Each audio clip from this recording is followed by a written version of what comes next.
बुढ़े आदमी ने, जिसका चेवरिया किसी पुराने पत्थर की तरह था, क्षितिज पर नजर डाली। डूबते सूरज ने उजाड़ जमीन पर लंबी परछाई फैला दी थी। रेत में एक हल्का सा कंपन हुआ, एक धीमी गड़गड़ाहट जो आने वाले वाहनों की सूचना दे रही थी।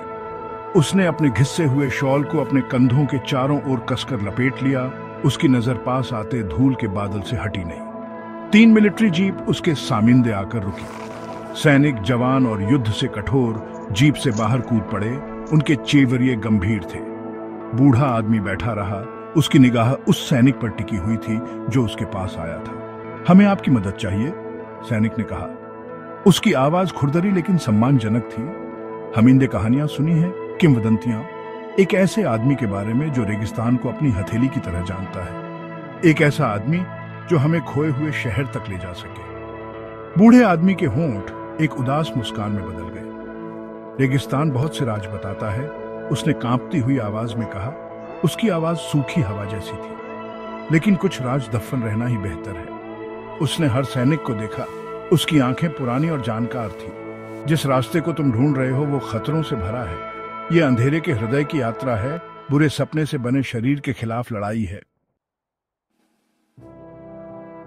बूढ़े आदमी ने अपनी आंखें बंद कर ली। यादें वापस आ गईं। उसने खुद को एक जवान आदमी के रूप में देखा, आशा और महत्वाकांक्षा से भरा हुआ। वह अपने देश की सेवा करने, अपने लोगों की रक्षा करने के लिए उत्सुक सेना में शामिल हो गया था। उसकी यूनिट को दुश्मन के एक छिपे हुए अड्डे को खोजने के काम पर इसी रेगिस्तान में तैनात किया गया था।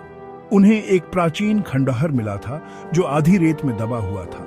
यह लुभावना था, एक भूली हुई सभ्यता का प्रमाण। लेकिन उनका यह विस्मय जल्द ही आतंक में बदल गया। खंडहर वीरान नहीं थे। बुरे सपने के क्रीचर्स मन के सबसे अंधेरे कोनों से पैदा हुए परछाइयों में छिपे हुए थे। वे अथक थे, उनके रूप बदलते और बदलते रहते थे। उनके रोने की आवाज उजाड़ शहर में गूंज रही थी।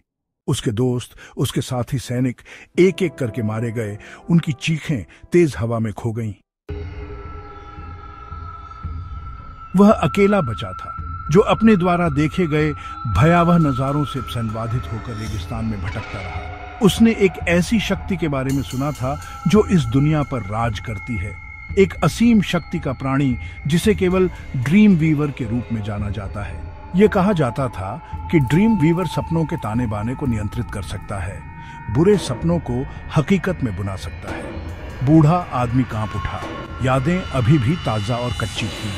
उसने अपनी आंखों से देखा था कि ड्रीम वीवर कितना विनाश ला सकता है। उसके सामींदे खड़े सैनिक, चाहे वे कितने ही बहादुर क्यों न हों, ऐसे दुश्मन के खिलाफ टिक नहीं सकते थे। उस शहर में क्या हुआ? लीड सैनिक ने पूछा। उसकी आवाज आशंका से भरी हुई थी। बूढ़े आदमी ने अपनी आंखें खोली। उनकी गहराई में आग की लपटें नाच रही थीं। यह एक जेल थी, उसने फुसफुसाते हुए कहा। उसकी आवाज खुरदरी थी। कल्पना कर सकने वाले सबसे खतरनाक जीवों के लिए एक जेल, सपनों के दायरे में फंसा हुआ। उसने अपनी कहानी सुनाई। सैनिक मुग्धता और डर के मिश्रण के साथ सुन रहे थे। उसने उन्हें ड्रीम वीवर की शक्ति के बारे में बताया। यह कैसे सोते हुए दिमाग के डर और चिंताओं को खाता है। उसने उन जीवों का वर्णन किया जिनका उसने सामिंदा किया था। उनके विकृत रूप उसकी स्मृति पर हमेशा के लिए अंकित हो गए थे। सोल्जरों को क्यों भेजें? बूढ़े आदमी ने पूछा। उसकी आवाज चिंता से लदी हुई थी। तुम्हें उस शापित जगह में क्या मिलने की उम्मीद है? सैनिक झिझका, फिर हासिल किया। हमारे वैज्ञानिकों का मानना है कि ड्रीम वीवर ह्यूमन मन के रहस्यों को उजागर करने की कुंजी रखता है। कल्पना कीजिए, विचारों को नियंत्रित करने की क्षमता, यादों को मिटाने की, सभी संघर्षों को खत्म करने की। बूढ़े आदमी ने दुखी होकर सिर हिलाया। कुछ ज्ञान इतना खतरनाक होता है कि उसे हासिल नहीं किया जा सकता। उसने चेतावनी दी। इसे तलाशना पागलपन को न्योता देना है। लेकिन सैनिक फियर्स नहीं थे। वे एक मिशन पर थे, शक्ति के वादे और युद्ध को खत्म करने की संभावना से प्रेरित थे। बूढ़ा आदमी उनके दृढ़ निश्चय को देखकर जानता था कि वह उन्हें माइंडा नहीं सकता। उसने खुद एक बार पहले खोए हुए शहर के बुरे सपने का सामिंदा किया था और बमुश्किल से अपनी सद्बुद्धि के साथ बचा था। वह इन युवा आत्माओं को अकेले उसी नसीब का सामिंदा नहीं करने दे सकता था। वह उन्हें लीड करने के लिए मान गया, उन्हें विश्वासघाती रेत के टीलों और चिलचिलाती गर्मी में मार्गदर्शन करता रहा। जैसे जैसे वे यात्रा करते गए, उसने उन्हें उन जीवों के बारे में सिखाया जिनका वे सामिंडा कर सकते थे। सपनों के बदलते भूल भुलैया में कैसे नेविगेट करना है। उसने उन्हें ज्ञान की कीमत, आत्मा पर पड़ने वाले प्रभाव के बारे में चेतावनी दी। ड्रीम वीवर रहस्यों को खाता है, उसने चेतावनी दी। यह आपको आपकी सबसे गहरी इच्छाओं, आपके छिपे हुए डर की झलक देकर लुभाएगा। उसकी फुसफुसाहट के आगे न झुकें, अपनी मानवता को मजबूती से पकड़े रहें। दिन रात में बदलते गए, सूरज और चांद ही उनके साथी थे। सैनिक अपने प्रशिक्षण से कठोर, फिर भी बूढ़े आदमी की कहानियों से कांप गए थे। उन्होंने पहले भी मौत का सामिंदा किया था, लेकिन सपनों के दायरे की भयावहता ऐसी थी जैसी उन्होंने कल्पना भी नहीं की होगी। अंत में क्षितिज पर तेज गर्मी के धुंध से एक आकृति उभरी। खोए हुए शहर के खंडहर, आधे दबे हुए और भव्य, एक मूक प्रेवरी की तरह खड़े थे। सोल्जरों ने अपने चेवरिये गंभीर करके आगे की लड़ाई के लिए खुद को तैयार कर लिया। बूढ़ा आदमी उन्हें ढहते हुए मेवरियाबों और रेत से सजे आंगनों से होकर ले गया। हवा भारी हो गई, अनदेखी आंखों के उनके हर कदम को देखने की भावना से भरी हुई थी। मौन तब टूटा जब हवा की सरसराहट और उनके दिलों की धड़कन सुनाई दी। क्रीचर्स रात में आए, सोल्जरों के डर और चिंताओं की ओर खींचे चले आए। वे परछाइयों से बाहर निकल आए, उनके रूप बदलते और बदलते रहे। उनके रोने की आवाज खंडेवरियों में गूंज रही थी। सोल्जरों ने बहादुरी से लड़ाई लड़ी, उनके हथियार चमक रहे थे, लेकिन क्रीचर्स हर गिरे हुए साथी के साथ बढ़ते जा रहे थे। बूढ़ा आदमी, जिसकी इंद्रियां वर्षों के अस्तित्व से तेज हो गई थी, ने सोल्जरों को भूल भुलैया जैसे शहर से होकर मार्गदर्शन किया।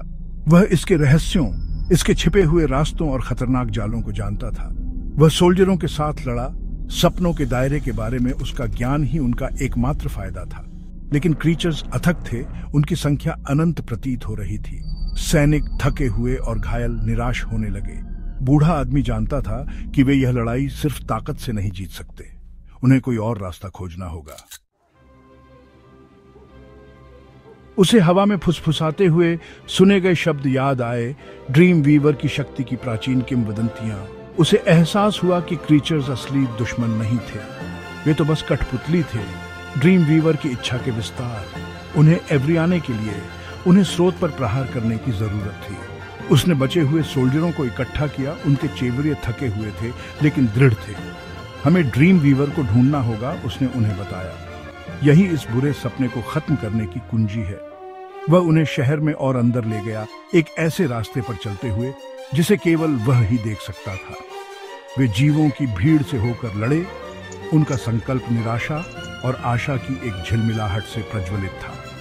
अंत में वे एक विशाल कक्ष में पहुंचे, जिसकी दीवारों को अजीब प्रतीकों से सजाया गया था, जो एक भयानक रोशनी से धड़क रहे थे। कक्ष के केंद्र में एक आकृति मंफिर सा रही थी, जो परछाइयों और रोशनी से घिरी हुई थी। ड्रीम वीवर, जिसका रूप लगातार बदल रहा था, ऐसा लग रहा था जैसे सपनों के ताने बाने से बुना गया हो। सोल्जरों ने अपने हथियार उठाए, लेकिन बूढ़े आदमी ने हाथ उठाया। यह मेरी लड़ाई है, उसने कहा। उसकी आवाज एक अजीब शांति से भरी हुई थी। वह आगे बढ़ा, उस प्राणी का सामिंदा करते हुए जो इतने लंबे समय से उसे परेशान कर रहा था। ड्रीम वीवर ने अपना ध्यान बूढ़े आदमी की ओर किया। उसका रूप उस आदमी की एक विकृत नकल में ठोस हो गया, जो वह कभी था। बूढ़े आदमी ने अपनी आंखें बंद कर ली, अपने अंदर गहराई से झांकते हुए उस डर और क्रोध का सामिंदा करते हुए जो वर्षों से उसके भीतर चल रहा था। वह उनका इस्तेमाल करेगा, उन्हें उस प्राणी के खिलाफ कर देगा जो ऐसी भावनाओं को खाता था। लड़ाई गोलियों और तेज हथियारों से नहीं, बल्कि दिमाग की शक्ति से लड़ी गई। कक्ष ऊर्जा से धड़क उठा, क्योंकि बूढ़ा आदमी और ड्रीम वीवर अस्तित्व की लड़ाई में टकरा गए, रेगिस्तान की आत्मा के लिए एक फाइट। और जैसे ही सोल्जरों ने देखा, उनके चेवरिये विस्मय और आतंक से भरे हुए, बूढ़ा आदमी चमकने लगा। उसके भीतर से एक प्रकाश निकल रहा था, जो आगे बढ़ते अंधेरे को पीछे धकेल रहा था।